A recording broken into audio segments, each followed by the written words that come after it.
ഹരിശ്രീ ഗണപതായേ നമ. അവിഘ്നമസ്തു. അഞ്ചാം ദിവസമായി ഇന്ന് വായിക്കുന്നത് അയോധ്യാകാന്ഡത്തിലെ ഏറ്റവും പ്രധാനപ്പെട്ട രണ്ട് ഭാഗങ്ങളിലൂടെയാണ്. നാരദ രാഘവ സംവാദവും ശ്രീരാമ അഭിഷേക ആരംഭവും. ഒരു കഥ പോലെ നമുക്ക് കേട്ടറിയാം. പോകാം വീഡിയോയിലേക്ക്. ലക്ഷ്മി ദേവി, സീതയുടെ രത്നം പോലെയുള്ള കുയിലേ, കിളിയെ, ഇങ്ങോട്ട് വരിക.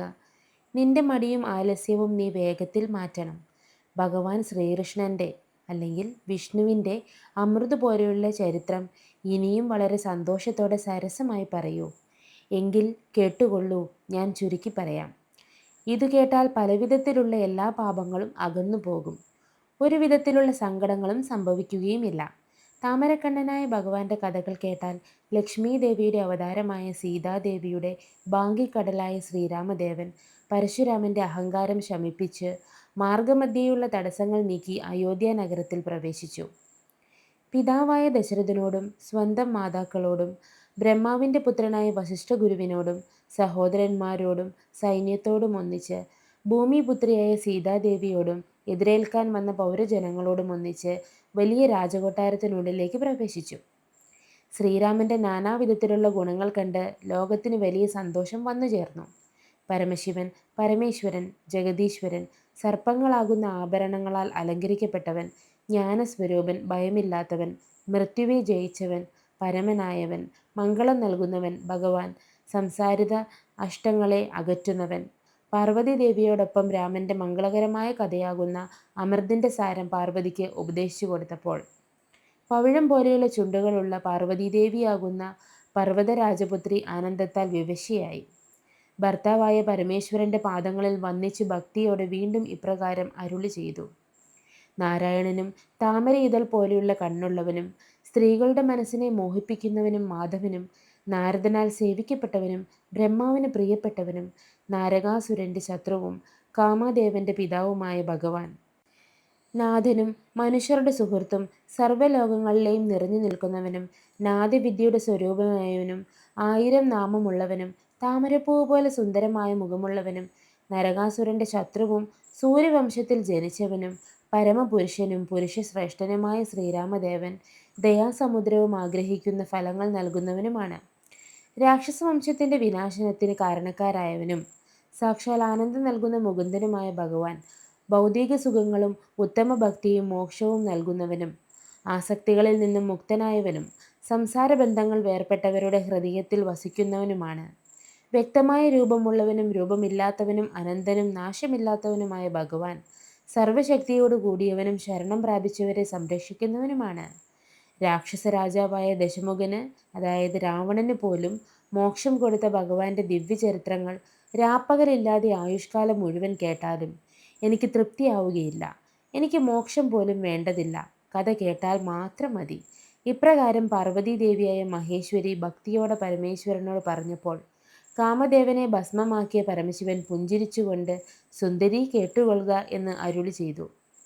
അങ്ങനെയിരിക്കെ ഒരു ദിവസം ദശരഥപുത്രനായ ശ്രീരാമൻ, താമരക്കണ്ണനും ഭക്തർക്ക് അഭയകേന്ദ്രവുമായ ഭഗവാൻ, മംഗളാദേവിയായ ലക്ഷ്മിയുടെ പ്രിയതമനും ശിവനാൽ വന്ദിക്കപ്പെട്ടവനുമായ കേശവൻ, കാമദേവ ലീലകൾ നിറഞ്ഞ കൊട്ടാരത്തിൻ്റെ അന്തഃപുരത്തിൽ മംഗളകരമായ ശരീരത്തോടു കൂടിയ സീതാദേവിയോടുമൊപ്പം കറുത്ത നെയ്തൽ പൂവിതൽ പോലെ ശ്യാമവർണ്ണമുള്ള ശരീരത്തോടു കൂടിയവനും കറുത്ത നെയ്തൽ പൂവിതൽ പോലെ ചലിക്കുന്ന മനോഹര കണ്ണുള്ളവനും ഇന്ദ്രനീലം പോലെയുള്ള ശോഭയുള്ളവനും ഉപമയില്ലാത്തവനും പരിശുദ്ധനും ശിവന് പ്രിയപ്പെട്ടവനും നിത്യവും രോഗങ്ങളൊന്നുമില്ലാത്തവനുമായ ഭഗവാൻ രത്നാഭരണങ്ങളാൽ അലങ്കരിക്കപ്പെട്ട ശരീരത്തോടെ രത്നങ്ങൾ പതിച്ച സിംഹാസനത്തിൽ യാതൊരു വ്യാകുലതയുമില്ലാതെ പ്രസന്നനായിരുന്നു.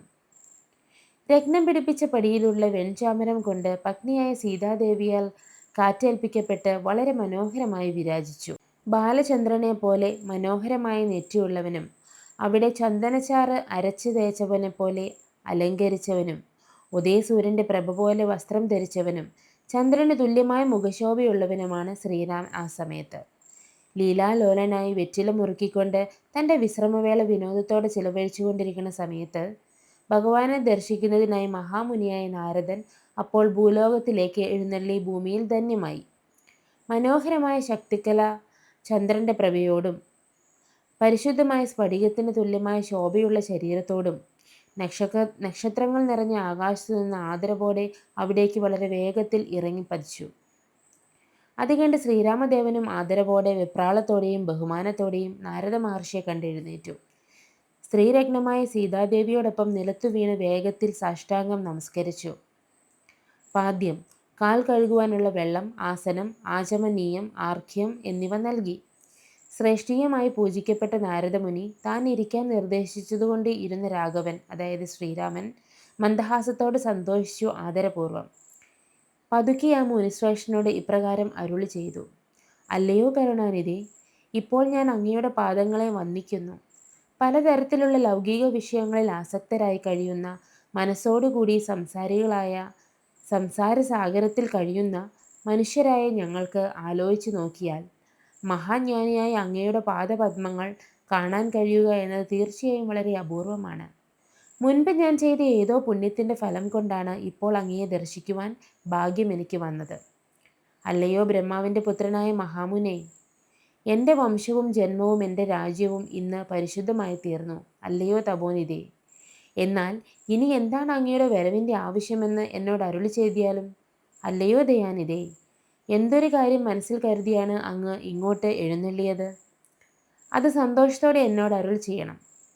ഞാൻ അത്ര വലിയ ജ്ഞാനിയൊന്നുമല്ലെങ്കിലും അങ്ങേക്ക് എന്നോട് കാര്യമുണ്ടെങ്കിൽ അത് പറഞ്ഞു തന്നാലും. ചന്ദ്രക്കല പോലുള്ള നെറ്റിയുള്ള ശോഭിക്കുന്ന ചന്ദനച്ചാറ് പോലുള്ളവൻ, യാതൊരു സംശയവുമില്ല, ഞാൻ അതൊക്കെയും സാധിച്ചു തരാം. ശ്രീരാമൻ്റെ ആ വാക്കുകൾ കേട്ട് മനോഹരമായി പുഞ്ചിരിച്ചുകൊണ്ട് മുനിശ്രേഷ്ഠനായ നാരദ മഹർഷി ഭക്തവത്സലനായ മനുഷ്യശ്രേഷ്ഠൻ രാമനെ നോക്കി സരസമായി ഇപ്രകാരം അരുളി ചെയ്തു: എന്തിനാണ് നീ എന്നെ ഇങ്ങനെ മോഹിപ്പിക്കുന്നത്? എപ്പോഴും ലൗകിക സ്വഭാവത്തെ അനുകരിക്കുന്നതും വളരെ മിടുക്കോടു കൂടിയതുമായ വാക്കുകൾ ഇത്രയും മധുരത്തോടു കൂടി പറയുന്നത് എന്തിനാണ്? മനോഹരങ്ങളായ ഇങ്ങനെയുള്ള വാക്കുകൾ കൊണ്ട് എൻ്റെ മനസ്സിനെ മോഹത്തെ വളർത്തേണ്ടതില്ല. അല്ലയോ രാഘവ, ലൗകികമായ സാധാരണ സംസാരങ്ങളാണെങ്കിലും ലോകശ്രേഷ്ഠരായ അവതാര പുരുഷന്മാർക്ക് അതങ്ങനെ പറയേണ്ടി വരുമല്ലോ. യോഗീശ്വരനായ നീ ഞാനൊരു ലൗകികനാണ്, സംസാരിയാണ് എന്ന് അല്ലയോ ലോകേശ പറഞ്ഞത് സത്യം തന്നെയാണ്, ഉറപ്പാണ്. സർവ്വലോകത്തിനും കാരണക്കാരനായി എല്ലാവരുടെയും മാതാവായ മായാഭഗവതി സീതാദേവി സർവ്വലോകത്തിൻ്റെയും പിതാവായ നിന്റെ ദിവ്യയായ ധർമ്മപത്നിയാകുന്നു എന്ന് തീർച്ചയാണ്. അങ്ങനെയെങ്കിൽ ഈ 14 ലോകങ്ങളും നിന്റെ വീടാണ്. നീ അതിലെ ഗൃഹസ്ഥനായിരിക്കുന്നു എന്നതും ശരി തന്നെ. നിന്റെ സാന്നിധ്യം കൊണ്ട് മാത്രം ആ മായയിൽ നിന്നും പല വിധത്തിലുള്ള ജീവജാലങ്ങളും ജനിക്കുന്നു.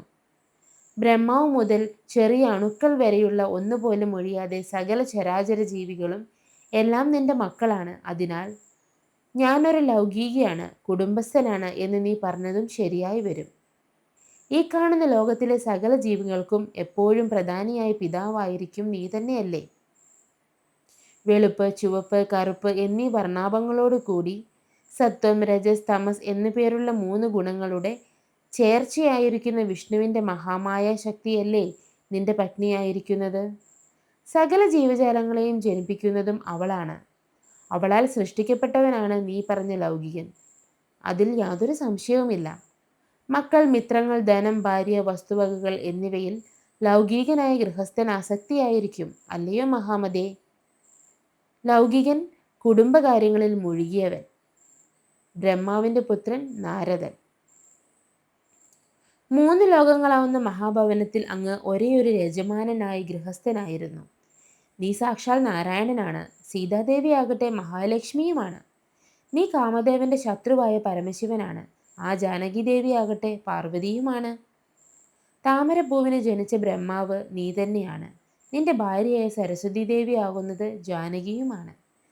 ഭവാൻ സൂര്യനാണ്. സീതാദേവിയാകട്ടെ സൂര്യൻ്റെ പ്രഭയാണ്. നീ കുളിർരശ്മിയുള്ള ചന്ദ്രനാണ്. ജാനകി രോഹിണി ദേവിയാണ്. നീ ദേവേന്ദ്രനാണ്.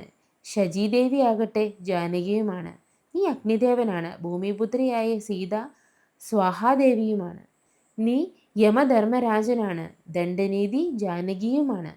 ഭവാൻ നിരാശയും ദരിദ്രവും അകറ്റുന്ന കുബേരൻ രാക്ഷസേശനാണ്. ജാനകി താമസി ശക്തിയുമാണ്. കമലനായകനായ വിഷ്ണു ഭവാനാണ്. ലക്ഷ്മിയായ ഭാർഗവി ജാനകിയുമാണ്. നീ വരുണനാണ്. അപ്പോൾ സഞ്ചരിക്കുന്ന കാറ്റ് ജാനകിയുമാണ്. ഭവാൻ രാജാക്കന്മാരുടെ രാജാവാണ് കുബേരൻ. ഐശ്വര്യവും നൽകുന്നവളായി സീതാദേവിയും. നീ ഭൂമീശനാണ്, ഭൂമിദേവിയായി ജാനകിയും വിളങ്ങുന്നു. അല്ലയോ രാജശ്രേഷ്ഠ കുമാര രഘുപതേ, താമരക്കണ്ണ ശ്രീരാമ ദയാനിധേ. ഭവാൻ രുദ്രനാണ്, ജാനകീദേവി രുദ്രാണിയാണ്. നീ ദേവലോകത്തെ കൽപ്പവൃക്ഷമാണ്, അതിൽ പടർന്നു നിൽക്കുന്ന വള്ളിയാണ് ജാനകി. വിസ്തരിച്ചിനി അനാവശ്യമായി കൂടുതൽ പറയുന്നത് എന്തിനാണ്? അല്ലയോ സത്യപരാക്രമിയായവനെ, നന്മകളുടെ കടലായവനെ, ലോകത്തിൽ ഏതൊക്കെ വസ്തുക്കൾ പുല്ലിംഗത്തെ കുറിക്കുന്നുവോ, അല്ലയോ വേദാന്തങ്ങളാൽ അറിയപ്പെട്ടവനെ, അവയെല്ലാം നീ തന്നെയാണ്. മനസ്സിനെ മോഹിപ്പിക്കുന്ന ഏതൊക്കെ സ്ത്രീലിംഗ വചനങ്ങളുണ്ടോ, അവയൊക്കെയും ജാനകീദേവിയും തന്നെയാണ്. നിങ്ങൾ ഇരുവരുമല്ലാതെ വേറൊരു വസ്തുവും എവിടെയും ഞാൻ കണ്ടിട്ടുമില്ല, കേട്ടിട്ടുമില്ല. അങ്ങനെയുള്ള നിന്റെ യഥാർത്ഥ തത്വത്തെ അന്വേഷിച്ചറിഞ്ഞ് ഞാൻ എങ്ങനെയാണ് അങ്ങയെ സേവിക്കുക? അല്ലയോ ജഗൽപദേ, സ്വന്തം മായയാൽ മറയ്ക്കപ്പെട്ടിരിക്കുന്നു. നീ തന്നെയാണ് വികാരങ്ങളില്ലാത്ത പ്രകൃതി സ്വരൂപമായ അവ്യക്തം. പിന്നീട് അതിൽ നിന്നുമുണ്ടായ മഹാതത്വവും അതിൽ നിന്നുമുണ്ടായ സൂത്രാത്മാവും നീ തന്നെയാണ്. സർവവ്യാപിയായ ലിംഗശരീരവും അതിൽ നിന്ന് ഉണ്ടായതാണല്ലോ, അല്ലയോ രാജാവേ. അതിൽ നിന്ന് അഹങ്കാരം, ബുദ്ധി, 5 പ്രാണന്മാർ, ഇന്ദ്രിയ സമൂഹം എന്നിവയൊക്കെ ചേർന്നതും നീ തന്നെയല്ലേ? ജനനം, മരണം, സുഖം, ദുഃഖം തുടങ്ങിയ വികാരങ്ങൾ ഉണ്ടാവുന്നത് വിവേകമുള്ളവൻ ജീവൻ എന്ന് വിളിക്കുന്ന സംസാരബന്ധമുള്ള അവസ്ഥയാണ്. വാക്കുകൾ കൊണ്ട് വിവരിക്കാൻ കഴിയാത്തതും അനാദിയുമായ അവിദ്യ എന്ന ഉപാധിയാണ് ഇതിന് കാരണം എന്ന് ചില പണ്ഡിതന്മാർ പറയുന്നു. ശരീരം, സൂക്ഷ്മ ശരീരം, സ്ഥൂല ശരീരം, കാരണശരീരം എന്നിങ്ങനെ മൂലചൈതന്യമായ ആത്മാവിനുള്ള 3 ഉപാധികളാണ് ഉള്ളത്. ഇവയാൽ ഉപാധികൾ ചേർന്ന് ചൈതന്യമായി ജീവനായി മാറി ദുഃഖങ്ങൾ അനുഭവിക്കുന്നത്. എന്നാൽ പരമാത്മാവായ നീ ഇവയിൽ ഇതൊക്കെ മുക്തനാണ്, അല്ലയോ വിഭോ. സർവപ്രപഞ്ചത്തിനും കാതലും ഉത്ഭവസ്ഥാനവുമായി എല്ലാത്തിനും ഉപരിയായി സ്ഥിതി ചെയ്യുന്നവനും സർവത്തിനും സാക്ഷിയുമായി തേജോമയമായ പുരുഷനും പരമാത്മാവും താമരക്കണ്ണനായ നീ തന്നെയാണല്ലോ. ഈ ലോകങ്ങളെല്ലാം നിന്നിൽ നിന്നാണ് ഉണ്ടാവുന്നത്. അവ നിന്നിൽ തന്നെയാണ് നിലനിൽക്കുന്നതും ഒടുവിൽ അവയെല്ലാം നിന്നിൽ തന്നെയാണ് ലയിക്കുന്നതും. ആലോചിച്ചു നോക്കിയാൽ ഇതെല്ലാം നിന്റെ ലീലകൾ മാത്രമാണ്. സകല കാര്യങ്ങൾക്കും കാരണം നീ മാത്രമാണെന്ന് തീർച്ചയാണ്. അല്ലയോ നാരായണ, നരകാസുരന്റെ ശത്രുവേ, മനുഷ്യരുടെ അധിപനായ ശ്രീരാമ, കയറ്റിൽ പാമ്പിനെ കണ്ടു ഭയപ്പെടുന്നത് പോലെയുള്ള മിഥ്യാധാരണ, അജ്ഞാനം കൊണ്ടാണ് ജീവൻ സംസാര ഭയം അനുഭവിക്കുന്നത്. എന്നാൽ യഥാർത്ഥത്തിൽ ഞാൻ പരമാത്മാവാണ് എന്ന് തിരിച്ചറിയുമ്പോൾ ഭയവും മരണവും ദുഃഖങ്ങളുമെല്ലാം ഇല്ലാതായിത്തീരും. നിന്റെ ദിവ്യകഥകളും നാമങ്ങളും ശ്രവിക്കുന്നതിലൂടെ മനസ്സിൽ ക്രമേണ നിഷ്കാമ ഭക്തി ഉണ്ടായി വരും. നിന്റെ താമരപാദങ്ങളിലൂടെ ഭക്തി പൂർണ്ണമാകുമ്പോൾ ആത്മജ്ഞാനം ഉള്ളിൽ സ്വയം ഉദിച്ചുയരും. ഭക്തി വളർന്ന് തത്വജ്ഞാനം ലഭിച്ചു കഴിഞ്ഞാൽ മോക്ഷവും ലഭിക്കും, അതിൽ യാതൊരു സംശയവുമില്ല. അതുകൊണ്ട് നിന്റെ ഭക്തന്മാരുടെ ദാസന്മാരുടെയും ദാസന്മാരിൽ ഒരാളായി എന്നെയും നീ കണക്കാക്കണമെന്ന് ഞാൻ പ്രാർത്ഥിക്കുന്നു. നിന്റെ വിഷ്ണുമായാൽ എന്നെ മോഹിപ്പിക്കാതെ, അല്ലയോ ജഗന്നാഥ, എപ്പോഴും എന്നെ അനുഗ്രഹിക്കണമേ. പണ്ടൊരിക്കൽ നിന്റെ നാഭീകമലത്തിൽ നിന്ന് 4 മുഖങ്ങളുള്ള ബ്രഹ്മാവ് ജന്മമെടുത്തു. നിന്റെ പൗത്രനും ഭക്തനുമായി കഴിയുന്ന എന്നെ പ്രത്യേകമായി നീ അനുഗ്രഹിക്കണമേ. അതിനുശേഷം വീണ്ടും വീണ്ടും ഭഗവാന്റെ മുന്നിൽ വീണ് നമസ്കരിച്ച് ഇപ്രകാരമെല്ലാം നാരദ മഹർഷി പറഞ്ഞവസാനിപ്പിച്ചു. ആനന്ദ കണ്ണീരാൽ നിറഞ്ഞ കണ്ണുകളോടുകൂടി വീണ കയ്യിലേന്തി നാരദമുനി വീണ്ടും ഇപ്രകാരം പറഞ്ഞു: ഇപ്പോൾ ഞാൻ ഇവിടേക്ക് വന്നതിൻ്റെ കാരണം താമരയിൽ ജനിച്ച ബ്രഹ്മാവിൻ്റെ നിർദ്ദേശപ്രകാരമാണ്. രാവണനെ വധിച്ച് ലോകങ്ങളെ സംരക്ഷിക്കുന്നതിനായി ദേവന്മാരോട് വാഗ്ദാനം ചെയ്തതുകൊണ്ടാണ് അങ്ങ് മനുഷ്യനായി ദശരഥന്റെ പുത്രനായി ജനിച്ചതെന്ന കാര്യം തീർച്ചയാണല്ലോ. എന്നാൽ മഹാപൂജനായ അങ്ങയെ ദശരഥ മഹാരാജാവ് ഈ സമയത്ത് രാജ്യഭരണത്തിനായി യുവരാജാവായി അഭിഷേകം ചെയ്യാനായി ഒരുങ്ങിയിരിക്കുകയാണ്.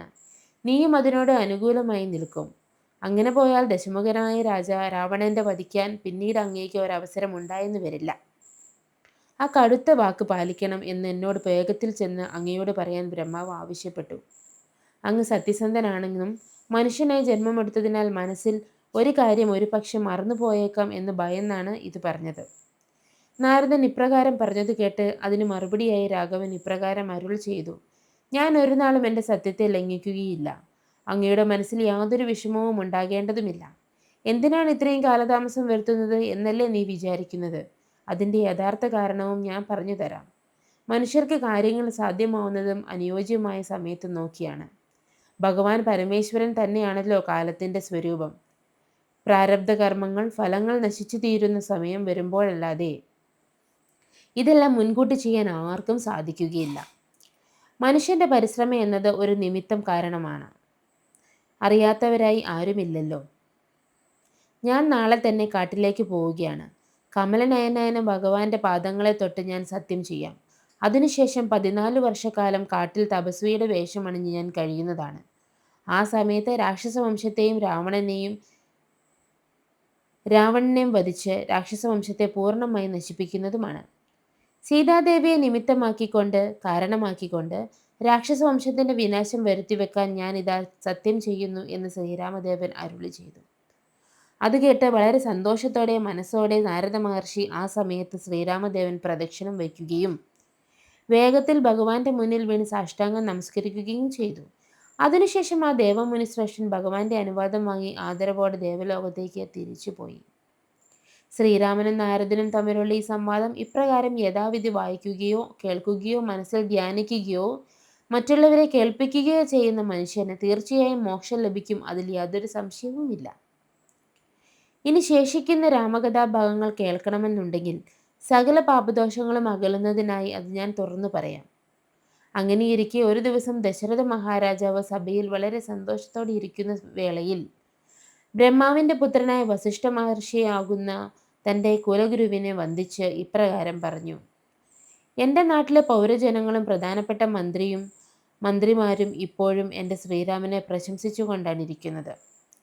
രാമൻ്റെ ഓരോ നന്മകളും ഗുണങ്ങളും കാണുന്നവരുടെ ഉള്ളിൽ വളരെ സന്തോഷമുണ്ടാകുന്നുണ്ട്. അതിൽ യാതൊരു സംശയവുമില്ല. ഞാനും ഇപ്പോൾ ഏറെക്കുറെ വയോധികനായി കഴിഞ്ഞു. എൻ്റെ പുത്രന്മാരിൽ മുതിർന്നവനായ രാമാനുജൻ ഈ രാജ്യം ഭരിക്കുന്നതിനായി യുവരാജാവായി അഭിഷേകം എത്രയും പെട്ടെന്ന് എപ്പോഴും ചെയ്യുക എന്നത് തന്നെ മനസ്സിൽ നിശ്ചയിച്ചിരിക്കുന്നു. എങ്കിലും അവിടുന്ന് അങ്ങയുടെ മനസ്സിൽ ആലോചിച്ച് അതിനായുള്ള അനുഗ്രഹം നൽകണം.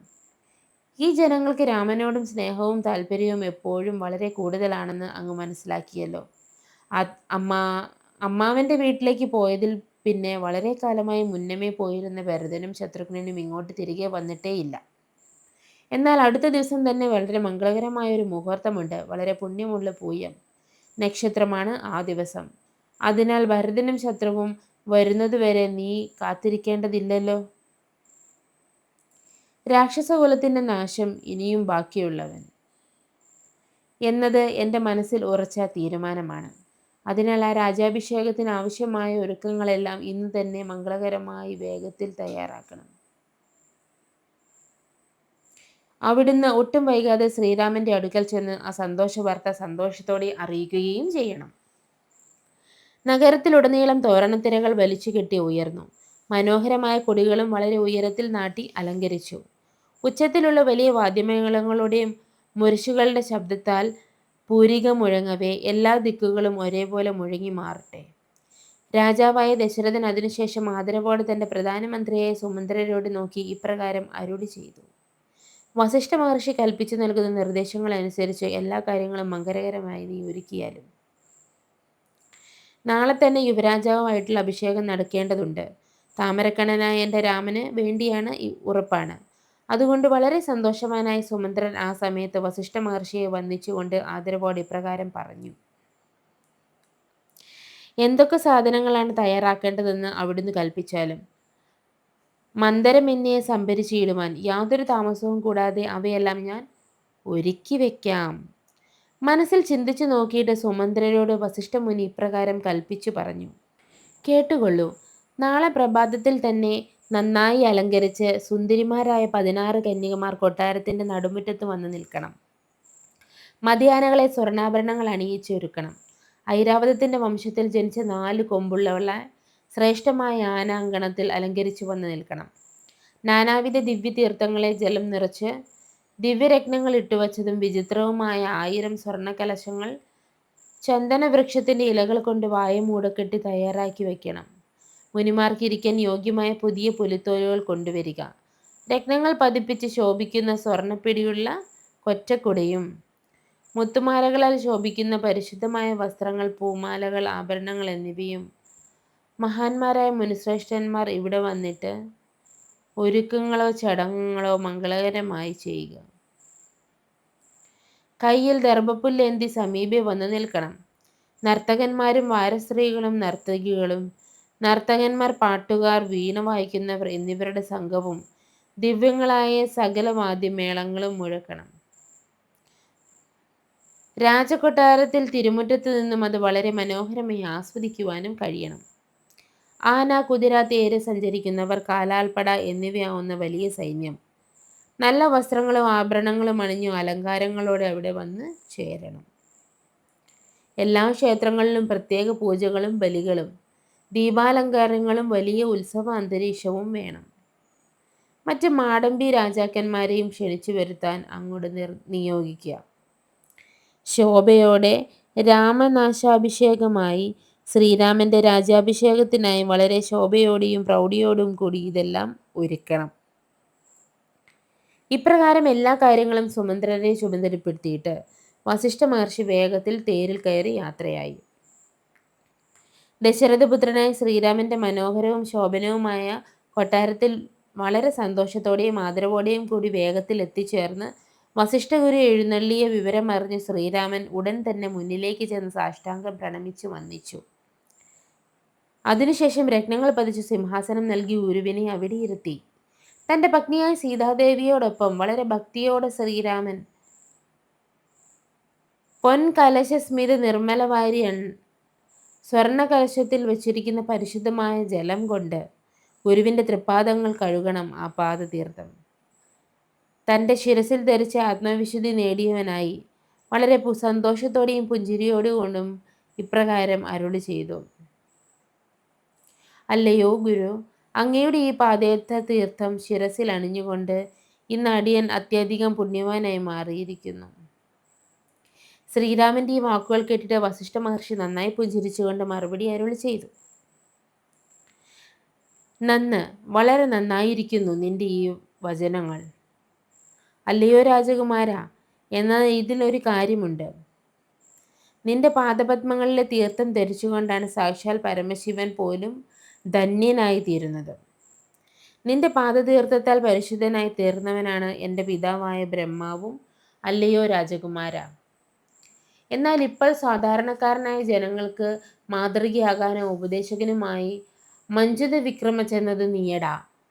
നീ ഇങ്ങനെയൊക്കെ വിനയത്തോടെ സംസാരിച്ചു എന്ന് മാത്രം.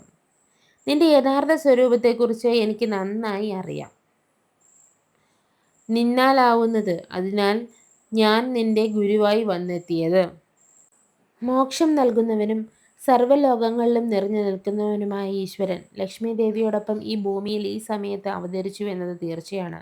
ദേവന്മാരുടെ ആവശ്യങ്ങൾ സാധിപ്പിക്കുന്നതിനായി കാരുണ്യത്തോടെ രാവണനെ വധിച്ച് എല്ലാവരുടെയും സങ്കടങ്ങളും അകറ്റുന്നതിനും ഭക്തജനങ്ങൾക്ക് മോക്ഷം പ്രദാനം ചെയ്യുന്നതിനുമാണ് ഇപ്രകാരം അവതരിച്ചിരിക്കുന്നതെന്ന് അല്ലയോ ശ്രീപതി.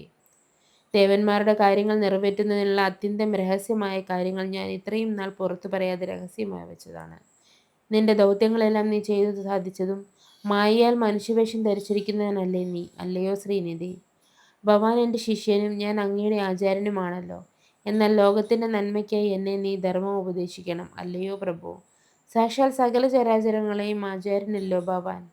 ആലോചിച്ചു നോക്കിയാൽ പിതാക്കന്മാരുടെ പിതാമഹൻ നീ തന്നെയാണ്.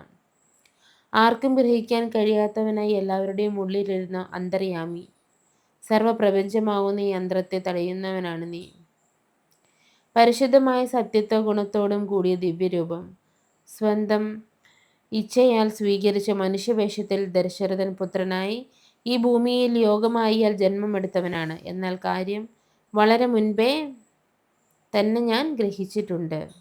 കാരണം എൻ്റെ പിതാവായ ബ്രഹ്മാവ് ഇതെന്നോട് അരുളി ചെയ്തിട്ടുണ്ടായിരുന്നു. അതറിഞ്ഞുകൊണ്ട് തന്നെയാണ് സൂര്യവംശത്തിൻ്റെ പുരോഹിതനായി ഞാൻ സന്തോഷത്തോടെ ഇരുന്നത്. നിന്നോടുള്ള ബന്ധവും അടുപ്പവും ആഗ്രഹിച്ചുകൊണ്ടാണ് തീർച്ചയായും നിത്യമായ പുരോഹിതവൃത്തി ഞാൻ ചെയ്തു പോന്നത്. നിന്ദ്യമായ ജോലി ചെയ്താലും ഒടുവിൽ നല്ലൊരു ഫലമാണ് ലഭിക്കുന്നതെന്ന് തെറ്റല്ലല്ലോ. ഇന്ന് എൻ്റെ ആഗ്രഹമെല്ലാം സഫലമായി വന്നു ചേർന്നു. ഇനി ഒരു കാര്യം കൂടി ഞാൻ നിന്നോട് പ്രാർത്ഥിക്കുന്നു. അല്ലയോ യോഗേശ, നിന്റെ മഹാമായയാകുന്ന ഭഗവതി സകല ലോകങ്ങളെയും മോഹിപ്പിക്കുന്നവളാണ്.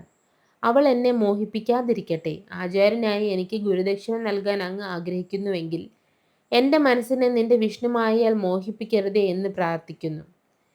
ദേവകാര്യത്തിനായുള്ള പ്രവൃത്തി നിർവഹിക്കാൻ ലോകത്തിൻ്റെ ഹിതനായിട്ട് നന്മയ്ക്കായിക്കൊണ്ട് പിതാക്കന്മാരുടെ പിതാമഹൻ, ബ്രഹ്മാവിൻ്റെയും പിതാവ്, ലോകങ്ങളാവുന്ന യന്ത്രം നടത്തുന്നവൻ, ഗുരുവിന് ദക്ഷിണ നൽകാൻ ആഗ്രഹിക്കുന്നവൻ, അങ്ങനെയുള്ള സംസാരത്താൽ പറയേണ്ട കാര്യങ്ങളെല്ലാം ഇപ്പോൾ ഇവിടെ പറയപ്പെട്ടു. അതുകൊണ്ട് രഹസ്യമായി വയ്ക്കേണ്ട പല തത്വങ്ങളും ഇവിടെ ഞാൻ വെളിപ്പെട്ടു പോയി, അല്ലയോ രാമ. ദശരഥ മഹാരാജാവ് എന്നോട് കൽപ്പിച്ചതുകൊണ്ടാണ് താമരക്കണ്ണ ഞാൻ ഇപ്പോൾ ഇവിടേക്ക് എഴുന്നള്ളിയത്. നാളെ തന്നെ അങ്ങയുടെ യുവരാജാഭിഷേകം നടക്കുന്നെന്ന വിവരം അങ്ങയെ നേരിൽ കണ്ട് അറിയിക്കാനാണ് വേഗത്തിൽ ഓടിയെത്തിയത്. അതിനാൽ സീതാദേവിയോടൊപ്പം വ്രതമനുഷ്ഠിച്ച് ഉപവാസമെടുത്ത് നിലത്ത് തന്നെ കിടന്നുറങ്ങേണ്ടതുമുണ്ട്. ബ്രഹ്മചര്യത്തോടെ ഇരിക്കുക. ബാക്കി അഭിഷേകത്തിനുള്ള ഓരോരോ ചടങ്ങുകളും ഒരുക്കുന്നതുമായി ഞാൻ ഒട്ടും വൈകാതെ പോകട്ടെ. പ്രഭാതത്തിൽ തന്നെ നീ സഭയിലേക്ക് വന്നേക്കണമെന്ന് അരുളി ചെയ്തു. വസിഷ്ഠമുനി തേരിൽ കയറി അവിടെ നിന്നും മടങ്ങി. അതിനുശേഷം ശ്രീരാമദേവൻ ലക്ഷ്മണനോട് നന്നായി പുഞ്ചിരിച്ചുകൊണ്ട് രഹസ്യമായി ഇപ്രകാരം അരുളി ചെയ്തു. പിതാവ് നാളെ എന്നെ യുവരാജാവായി അഭിഷേകം ചെയ്യാൻ വളരെ സന്തോഷത്തോടെ നിശ്ചയിക്കപ്പെട്ടിരിക്കുകയാണ് എന്നത് തീർച്ചയാണ്. അതിൽ ഞാൻ കേവലം ഒരു നിമിത്തം മാത്രമാണ്. അതിൻ്റെ യഥാർത്ഥ കർത്താവും ഈ രാജ്യം അനുഭവിക്കേണ്ടവനും നീ തന്നെയാണ്. കുഞ്ഞെ, നീ എൻ്റെ ശരീരത്തിന് പുറത്തുള്ള പ്രാണൻ തന്നെയാണ്. അതിനാൽ നീ മഹോത്സവത്തിനായി നീയും തയ്യാറെടുത്തുകൊള്ളൂ. നീ എനിക്ക് തുല്യം തന്നെയാണ് എന്ന കാര്യത്തിൽ യാതൊരു സംശയവുമില്ല.